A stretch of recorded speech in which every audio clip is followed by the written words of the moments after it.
Happy New Year! Wir haben 2025. Ich wünsche euch ein frohes neues Jahr. Und was wäre das nicht für ein neues Jahr, wenn ich das neue Jahr nicht mit einer Review zum neuen Michael Jackson Kalender starten würde? Das ist ja mittlerweile schon eine hübsche Tradition, die ich jetzt schon zum 3. Mal mache. 2024 und 2023 habe ich euch den offiziellen Michael Jackson Kalender vorgestellt. So auch dieses Jahr starte ich das Jahr mit einem Kalendercheck, der Official 2025 Kalender von Danilo. Und da schauen wir jetzt rein.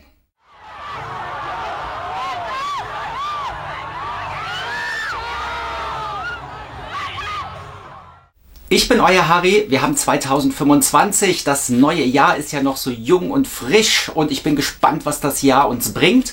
Aber jetzt schauen wir erstmal hier in den neuen Kalender rein und ich muss es euch jetzt sagen, ich muss eine Brille dafür anziehen, weil sonst muss ich den Kalender da halten, um die Bilder zu sehen. Aber mit der Brille, ja, man wird nicht jünger.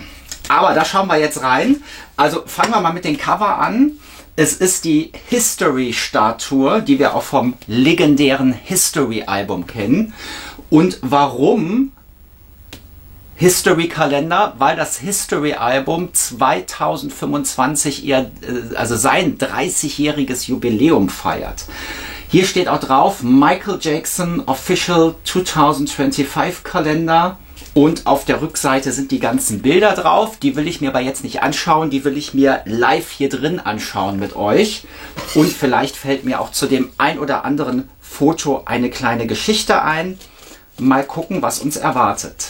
Ich gehe hier mal mit dem Messer rein. Beim ersten Kalender ist mir ja hier oben die Spirale abgebrochen.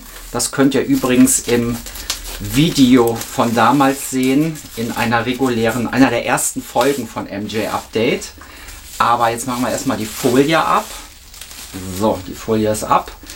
Hier kommt, ich halte das mal hier oben fest, Pappe raus. Auf der Pappe ist nichts drauf. Und hier oben, ja, der hier ist so ein bisschen aus Metall. Das Papier, man sieht hier schon, hier unten ist das ein bisschen geriffelt, leicht beschädigt. Das kommt eher durch die Spannung des Plastiks drumherum. So sieht der Kalender aus. Also ich finde, das Cover ist sehr gut gelungen. Ich glaube, man hat hier noch ein bisschen mehr das Rot ausgearbeitet in dem Hintergrund. Da kommt aber auch die Statue, die History-Statue, sehr gut zur Geltung. Jetzt gucken wir uns mal Monat für Monat die Bilder an. Wir starten mit dem Januar. Da haben wir eine Aufnahme von der History Tour. Michael Jackson im goldenen Anzug mit Helm auf. Und Michael war da ja tatsächlich drunter. Er stieg aus der Raumkapsel am Anfang der History Tour. Also wenn das Konzert anfing, ging ja diese Rakete hoch. Michael schoss von innen die Wand weg. Und dann stand Michael dort in diesem Gewand. Also das ist der Januar, eine gute Aufnahme und er steht hier zum Rücken zum Publikum. Das ist der Moment, wo die Stimme schon sagt, the stage is ready for access und dann kommt wummert Scream. Michael dreht sich um, das Publikum jubelt und im nächsten Moment fasst er zum Kopf, um den Helm abzuziehen. Das ist dieser Moment. Dieses Foto habe ich so auch noch nicht gesehen. Jetzt wäre es natürlich noch interessant zu wissen, von was für einem Konzert das war. Vielleicht war das ja ein Konzert, das ich sogar besucht habe, aber man kann im Hintergrund das Publikum nur schemenhaft erkennen. Also, das ist der Januar mit einer guten Aufnahme. Und im Kalender selbst sind so ein paar klassische Feiertage abgedruckt. Wir gehen rüber zum Februar. Wir haben hier eine Aufnahme aus Brasilien von den Dreharbeiten von They Don't Care About Us. Und Michael steht oben am Fenster, er lächelt. Eine schöne Aufnahme, die ich so auch noch nicht ad hoc gesehen habe. Ja, damit mit They Don't Care About Us gehen wir in den Februar. Im März sind wir zurück bei Scream, während wir eben den Opener der History Tour auch schon mit Scream gesehen haben, sehen wir im März eine Aufnahme aus dem Scream Videodreh. Auch hier unten sind wieder zahlreiche Feiertage drin. Muttertag, St. Patrick's Day. Ja, doch ein sehr aggressives Foto, wo Michael im Video dieses Spiel spielt und ja, das mit Scream gehen wir in den März. Im April wird es romantisch und wir sind wieder auf der History Tour und zwar beim Song You Are Not Alone. Damit gehen wir in den April. Michael trägt das Bühnenoutfit der History Tour, die er zum Song You Are Not Alone anhatte. Unten wieder zahlreiche Feiertage. Was sind wir jetzt, im Mai? Ja, im Mai sind wir wieder beim Scream, also das dritte Scream-Motiv mit Michael mit der Gitarre in der Hand, die er auch im Scream-Video aggressiv zu Boden wirft. Im Juni sind wir wieder bei der History Tour und zwar beim Song, ihr wisst es, Billie Jean. Michael steht auf Zehenspitzen, er hat den Handschuh in der Hand, die Glitzerjacke an und es ist eine typische Billie Jean Routine, die uns im Juni erwartet. Im Juli sind wir in einem neuen Musikvideo in Stranger in Moscow. Die Szene, wo von oben das Wasser runterprasselt und Michael unter diesem Regenschauer steht. Auch eine sehr schöne Aufnahme. Und damit gehen wir in den Juli. Im August sind wir zurück auf der History Tour und wir befinden uns hier bei, vermutlich ist es Black or White. Es wird wahrscheinlich so sein. Er hatte das Outfit auch noch bei ein paar anderen Songs an, aber das hier passt eindeutig zu Black or White. Und im August, da hat man bei Michaels Geburtstag auch keine Kennung gemacht. Das wäre es ja gewesen, dass am Michaels Geburtstag hier unten auch noch stehen würde, Michael Jacksons Birthday, aber das hat man nicht gemacht. Im September sind wir zurück bei Stranger in Moscow. Eine Aufnahme vom Shooting ist hier zu sehen, wo Michael auch wahrscheinlich Promofotos für das Video gemacht hat. Die Haare sind noch sichtlich nass. Und im September sind wir zurück bei Stranger in Moscow. Im Oktober geht es zu You Are Not Alone. In diesem Fall sind wir bei dem Videoclip, wo Michael im Theater steht. Das war, glaube ich, in New York. Müsste ich nochmal nachschauen. Im Theater Videodreh zu You Are Not Alone. Ups. Und im November sind wir zurück in Brasilien beim Videodreh zu They Don't Care About Us. Auch hier steht er in der Mitte von Odum, der Trommlergruppe. Und ja, auch eine sehr tolle Aufnahme. Hier unten übrigens ist überall auch die History-Statue mit eingebunden. Das ist mir jetzt erst aufgefallen. Aber das war auch schon bei den anderen Monaten. Ich gucke nochmal. Ja, das ist auch überall. An der Stelle befindet sich auch nochmal die History-Statue. Dezember, der letzte Monat. Und wir sind wieder im Scream-Video angekommen. Im teuersten Musikvideo aller Zeiten. Scream, Michael in einer typischen Pose. Er ballt die Faust nach oben.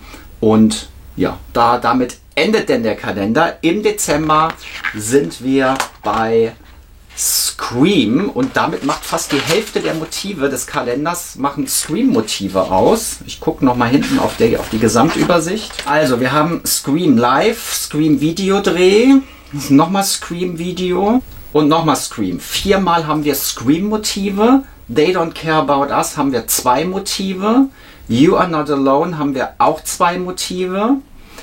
Von Stranger in Moscow haben wir auch 2 Motive. Und dann bleiben doch übrig Billie Jean und Black or White von der History Tour. Damit ist das der Kalender. Es fehlen es fehlen Fotos von Ghosts, ist hier gar nicht drin erwähnt. In Ghosts wird ja auch immerhin Tabloid, Too Bad verarbeitet. Es fehlt Childhood. Hätte man auch vielleicht ein schönes Motiv machen können.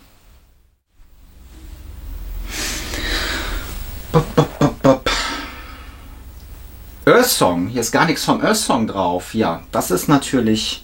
Da hätte man auf jeden Fall was vom Earth Song machen müssen.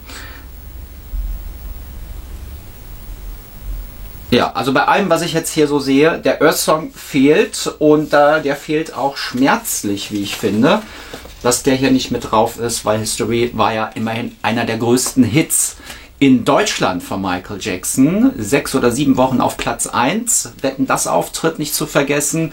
Auch in Großbritannien und Frankreich wochenlang auf 1. Also ein sehr großer Hit in den europäischen Ländern. In den USA wurde er nicht als Single ausgekoppelt, aber das Video hätte es auf jeden Fall verdient, einen Monat mit einem Earth Song Motiv zu versehen. Ja, da bin ich jetzt enttäuscht.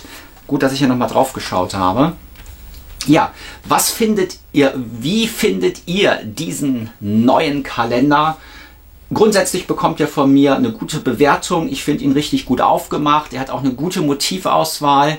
Es ist nicht so wie bei anderen Kalendern, die wir schon hatten, wo wirklich jeder Monat schon ein altbackenes Motiv ist, das wir schon kennen. Hier hat man sich wirklich doch noch mal ein paar Fotos überlegt, die man nicht so oft gesehen hat. Auch vielleicht ein paar neue Fotos mit dabei. Dieser Kalender ist auf jeden Fall eine Empfehlung dieses Jahr von mir. Und ich gucke nochmal drauf, was hier drauf steht. Hier stehen die üblichen Sachen drauf. Rechte Hinweise. Hier ist der offizielle Michael Jackson Verleger mit drauf. 2025 Triumph International. Eine Lizenzierung von Triumph ist das. Damit ist das ein offizieller Kalender. Printed in UK. Großbritannien wurde der also hergestellt. Ja, und das steht hier hinten drauf. Den Kalender gibt es zu bestellen in King of Shops zum Beispiel. Ich glaube, der MJ Market hat den auch mit drin. Bei Amazon könnt ihr das bestellen und auch im Buchhandel kann man das bestellen. Da gibt es eine ISBN-Nummer drauf. Wenn ihr den lokalen Buchhandel auch unterstützen wollt, bestellt ihn doch lokal. Kosten, ich habe ihn schon für 12,99 €, also 12,99 € gesehen, für 15,99 €, für 17,99 €, also die Spanne ist irgendwo zwischen 12 und 18 € kann man den bestellen. Absolute Bestbewertung von mir, ich finde ihn doch gut gelungen, auch wenn der Earth Song und Childhood hätte man auch ein Motiv machen können, also 2 Videos wurden hier nicht bedacht, aber trotzdem ein guter Kalender und reiht sich damit rein in die Tradition der restlichen Michael Jackson Kalender, die ich hier habe. Den ersten Kalender gab es übrigens 1985 und wenn ihr mehr Kalender sehen wollt, schreibt es doch mal bitte in die Kommentare. Ich kann euch gerne auch mal die anderen Kalender zeigen, die es so gab von Michael. Auch die seltenen, die Limited Edition, auch die aus den späten Jahren von 2009, 2006. Da gab es sogar auch offizielle Kalender. Wenn ihr daran Interesse habt, gerne mal kommentieren. Und auch gerne mal reinschreiben, wie ihr den neuen Kalender findet. Ja, damit starten wir ins neue Jahr. Das war die erste New in My Collection Folge von MJ Update. Ihr seht mich jetzt wahrscheinlich auch öfter mal mit Brille. Lässt sich, glaube ich, nicht vermeiden, wenn ich die Sachen nicht immer kilometerweit weghalten möchte. Damit wünsche ich euch einen guten Start ins neue Jahr. Und wir sehen uns wieder bei der nächsten MJ Update Folge. Macht's gut!